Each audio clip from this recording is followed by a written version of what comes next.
For Hire, a poem about the Duke of Vandals. Nobody calls Michelangelo the Vatican's bitch, says the Duke of Vandals, just because he begged Pope Julius for work. The Duke on stage, his scruffy jaw, scrub brush with pale stubble, it goes round and round, kneading and grinding a wad of nicotine gum. His gray sweatshirt and canvas pants are flecked with dried raisins of red, dark red, yellow, blue and green, brown, black, and white paint.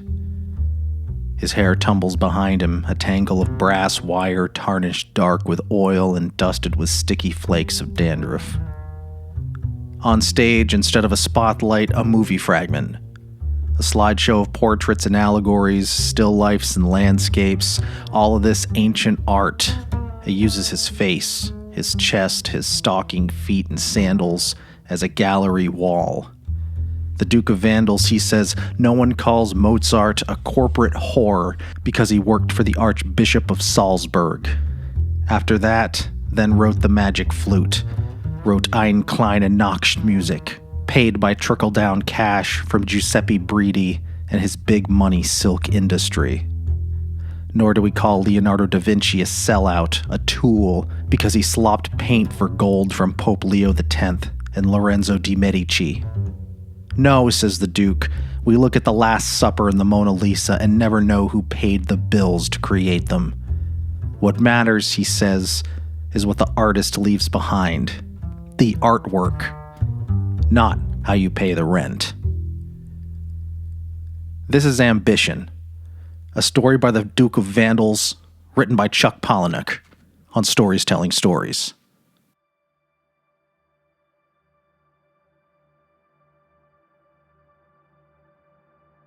One judge called it malicious mischief.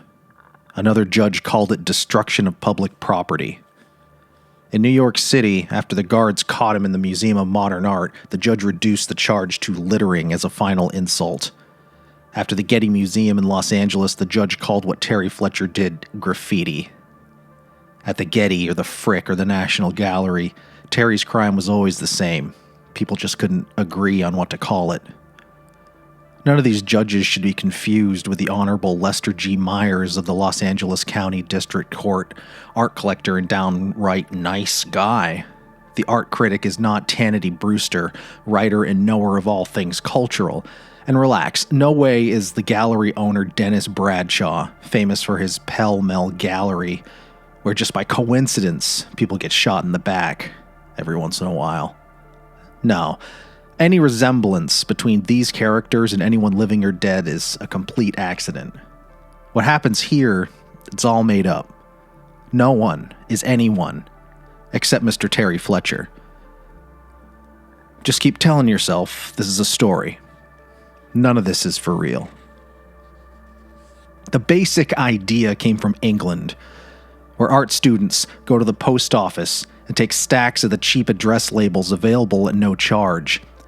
Every post office has stacks and stacks of these labels, each one the size of your hand with the fingers straight but held tight together. A size easy to hide in your palm. The labels had a peel-off backing of waxed paper. Under that was a layer of glue designed to stick to anything forever. That was their real charm. Young artists, nobodies, really, they could sit in their studio and paint a perfect miniature, or sketch a charcoal study after painting the sticker with a base coat of white. Then, sticker in hand, they go out to hang their own little show. In pubs, train carriages, the back seats of taxi cabs, and their work would hang there for longer than you'd guess. The post office made the stickers with such cheap paper that you could never peel them away. The paper tore in specks and flakes at the edge, but even there the glue would stay. The raw glue looking lumpy and yellow as snot, it collected dust and smoke until it was a black smear so much worse than the little art school painting it had been. Folks found that any artwork was better than the ugly glue it left behind. So, people let the art hang. In elevators and toilet stalls, in church confessionals and department store fitting rooms. Most of these, places where a few paintings might help. Most of the painters just happy to have their work seen, forever. Still, Leave it to an American to take something too far. For Terry Fletcher, the big idea came while he stood in line to see the Mona Lisa. The closer he got, the painting never got any bigger. He had art textbooks that were bigger. Here was the most famous painting in the world, and it was smaller than a sofa cushion.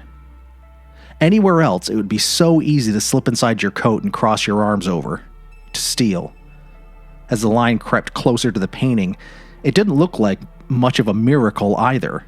Here was the masterwork of Leonardo da Vinci, and it didn't look worth wasting a whole day on his hind legs in Paris, France. It was the same letdown that Terry Fletcher felt after seeing that ancient petroglyph of the dancing flute player Kokopelli, after seeing it painted on neckties and glazed on dog food bowls, hooked into bath mats and toilet seat covers. When at last he'd gone to New Mexico and seen the original, hammered and painted into a cliff face, his first thought was, how trite.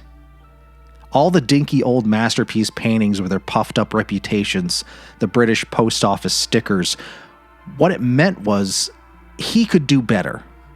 He could paint better and sneak his work into museums, framed and wrapped inside his coat. Nothing too big, but he could put double-sided mounting tape on the back, and when the right moment came, just stick the painting on the wall, right there, for the world to see, between the Rubens and the Picasso, an original work by Terry Fletcher. In the Tate Gallery, crowding the Turner painting of Snowstorm, Hannibal and his army crossing the Alps, there would be Terry's mom, smiling. She'd be drying her hands in a red and white striped dish towel. In the Prado Museum, butted up against the Velázquez portrait of the Infanta, would be his girlfriend, Rudy, or his dog, Boner. Sure, it was his work, his signature, but this would be about heaping glory on the people he loved. It's too bad that most of his work would end up hung in a museum's bathroom. It was the only space without a guard or security camera. During slow hours, he could even step into the ladies' room and hang a picture. Not every tourist went into every gallery of a museum, but they all went into the restroom. It almost didn't seem to matter how the picture looked.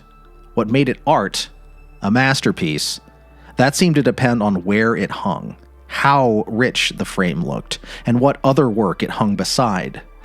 If he did his research, found the right antique frame, and hung his picture in the center of a crowded wall, it would be there for days, maybe weeks, before he got a call from the museum staff, or the police.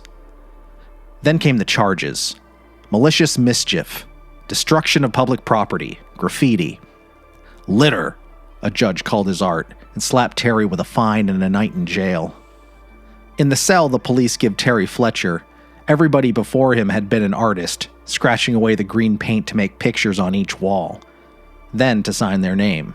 Petroglyphs more original than Kokopelli, the Mona Lisa, by names that weren't Pablo Picasso. It was that night, looking at those pictures, Terry almost gave up. Almost. The next day, a man came to his studio, where black flies circled a pile of fruit Terry had been trying to paint when he was arrested. This was the lead art critic for a chain of newspapers. He was a friend of the judge from the night before, and this critic said, yes, he found the whole story funny as hell. A perfect story for his syndicated column about the art world. Even with the sweet smell of the rotting fruit, the flies buzzing, this man said he'd love to see Terry's work. Very good, the critic said, looking at canvas after canvas, each of them small enough to fit inside a trench coat. Very, very good. The black flies kept circling, landing on the spotted apples and black bananas, then buzzing around the two men. The critic wore eyeglasses with each lens as thick as the porthole on a ship. Talking to him, you'd want to shout the way you'd yell to someone behind an upstairs window, inside a big house and not coming to answer the locked door. Still, he was absolutely, positively, undeniably not Tanity Brewster. Most of the best pictures, Terry told him, they were still in lockup as evidence in future trials. But the critic said that didn't matter. The day after, he brought a gallery owner and a collector, both of them famous for their opinions being in national magazines all the time. The group of them looked at his work. They kept repeating the name of an artist famous for his messy prints of dead celebrities and signing his work huge with a can of red spray paint. Again, this gallery owner was not Dennis Bradshaw. and when she spoke, this art collector had a Texan accent. Her red blonde hair was the exact creepy orange peel color as her tanned shoulders and neck, but she was not Brett Hillary Beals. She is a totally made-up character, but as she looked at his paintings, she kept using the word bankable. She even had a little tattoo that said sugar in lacy script on her ankle, just above her sandaled foot, but she was in no way, absolutely not, nope, not Miss Brett Hillary Beals. No, this fake, made-up critic, art collector, and gallery owner, at last, they tell our artist, here's the deal. They have millions invested in the work of this messy printmaker, but his current output was flooding the art market. He was making money with volume, but driving down the value of his earlier work. The value of their investment. The deal was, if Terry Fletcher would kill the printmaker, then the art critic, the gallery owner, and the collector will make Terry famous. They'll turn him into a good investment. His work will sell for a fortune. The pictures of his mother, his girlfriend, his dog, his hamster, they'll get the buildup they need to become as classic as the Mona Lisa, as the Kokopelli, that Hopi god of mischief. In his studio, the black flies still circled the same heap of soft apples and limp bananas. And if it helps, they tell Fletcher, the printmaker only got famous because he murdered a lazy sculptor, who in turn had murdered a pushy painter, who had murdered a sellout collage maker. All those people are still dead while their work sits in a museum, like a bank account, every minute snowballing in value. And not even pretty value, as the colors go brown as a Van Gogh sunflower, the paint and varnish cracking and turning yellow, always so much smaller than people would expect after waiting all day in line. The art market had worked this way for centuries, the critic said. If Terry chose not to take this, his first real commission, it was no problem. But he still had a long future of unsettled court cases, charges still outstanding against him. These art people could wipe out all that with a phone call. Or they could make it worse. Even if he did nothing, Terry Fletcher could still go to jail for a long, long time. That scratched green cell. After that, who would believe the word of a jailbird? So Terry Fletcher, he says yes. It helps that he's never met the printmaker. The gallery owner gives him a gun and tells him to wear a nylon stocking over his head. The gun is only the size of your hand with your fingers straight but held tight together. A tool easy to hide in your palm. It's only the size of a package label, but does a job just as forever. The sloppy printmaker will be in the gallery until it closes. After that, he'll walk home. That night, Terry Fletcher shoots him 3 times. Pop, pop, pop, in the back. A job faster than hanging his dog, Boner, in the Guggenheim Museum. A month later, Fletcher has his first real show in a gallery. This is not the Pell Mell Gallery. It has the same black and pink checkerboard tiles on the floor, and a matching stripped canopy over the door, and oodles of smart people go there to invest in art, but this is some other, let's pretend, kind of gallery, filled with fake smart people. It's after that Terry's career gets complicated. You might say he did his job too well, because the art critic sends him off to kill a conceptual artist in Germany, a performance artist in San Francisco, a kinetic sculptor in Barcelona. Everyone thinks Andy Warhol died from gallbladder surgery, that Keith Haring and Robert Mapplethorpe died from AIDS. The truth is, you think what people want you to think. This whole time, the critic says, if Fletcher backs down, the art world will frame him for the first murder. Or worse. Terry asks, what's worse? And they don't say. Leave it to an American to take something too far. Between killing every sellout artist, every lazy, sloppy artist, Terry Fletcher has no time to do his own art well. Even the pictures of Rudy and his mom, they look rushed, messy, as if he couldn't care less. More and more, he's knocking out different versions of the dancing flute-playing Kokopelli. He's blowing up photos of the Mona Lisa to wall-sized, then hand-coloring the photos in colors popular for room decorations that year. Still, if his signature is at the bottom, people buy it. Museums buy it. And after this year of being famous, After that year, he's in an art gallery talking to the owner, the same man who lent him a gun the year before, not Dennis Bradshaw. The street outside is dark. His wristwatch says 7 o'clock. The gallery owner says he needs to close up and get home himself. Whatever happened to that gun, Terry doesn't know. The owner opens the front door, and outside is the dark sidewalk, the black and pink striped canopy, the long walk home. Outside, the lampposts are glued with the little paintings of people you'll never know. The street is pasted with their unsigned artwork. It's this long walk into the dark that will happen. If not tonight, then some night. With this next step, every night will be a walk into the world where every artist wants a chance to be known. The end.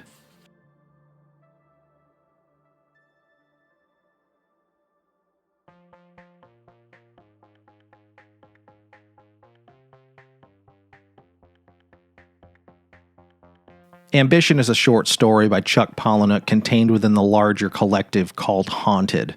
Haunted is a novel made up of 23 horrifying, hilarious, and stomach-churning stories that are told by people who have answered an ad for a writer's retreat and unwittingly joined a Survivor-like scenario where the host withholds heat, power, and food. And as the storytellers grow more desperate, their tales become more extreme, and they ruthlessly plot to make themselves the hero of the reality show that will surely be made from their plight. It's been called one of the most disturbing and outrageous books you'll ever read, and one that could only come from the mind of Chuck Palahniuk. STS Media is produced at Millhouse Studios in Milton, Vermont, casting around the globe to your frontal lobe wherever podcasts are found, and on YouTube at Stories Telling Stories. Please like and subscribe so we can continue making this content for you ad-free and without commercial interruption. And you can help us keep this show sponsor-free by supporting us on Patreon for $1 a month or more and keeping us out of prison for polluting society with our unsanctioned art. And until next time, stay curious.